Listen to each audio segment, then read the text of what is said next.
Hey guys, good morning সবাইকে। তো তোমরা সব কেমন আছো? আশা করছি অনেক ভালো আছো। তো দেখো আমার মাম্মাম সোনা কত সুন্দরভাবে দেখতে দেখতে যাচ্ছে। তো আজকে যাচ্ছি আমরা 3.5 মাসের ইঞ্জেকশন আনতে।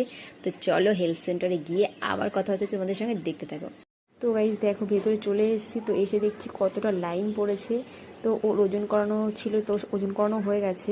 তো সব কিছু হয়ে গেছে, শুধু এখন ইঞ্জেকশন নেওয়া বাকি আছে। কিন্তু দেখো কতটা লাইন পড়েছে। তো বলে না, যেদিন তাড়াতাড়ি আসি সেদিন সত্যি কতটা লাইন পড়ে, আর যেদিন একটু লেট হয়ে যায় আর সেদিন যেন মানে কি বলবো, এর আগের দিন কতটা লেট হয়ে গেছিলো। আর দেখো সত্যি আমি ওখানে এখন বসে আছি, আর আমার মাম্মাম সোনা দেখো উপরে এদিক ওদিক ঘুরে ঘুরে শুধু দেখছে। তো দেখো বাবাও একটু চেক করে নিচ্ছিল, তো প্রেশার মাপিয়ে নিচ্ছিল। আর সেদিন ডাক্তার এসেছিলো, তো ডাক্তারকে একটু দেখিয়ে নিচ্ছিল। তো ডাক্তার একটু ওষুধ লিখে দিয়েছে। আর এদিকে দেখো তো বাচ্চারা তো সব বিরক্ত হয়ে যাচ্ছে, তো কী করা যাবে। তো এদিক ওদিক ঘুরছি আর আমি একটু ভিডিও করে তোমাদের দেখাচ্ছি। তো এর আগের বার তো বেশি ভালো করে দেখাতেই পারিনি।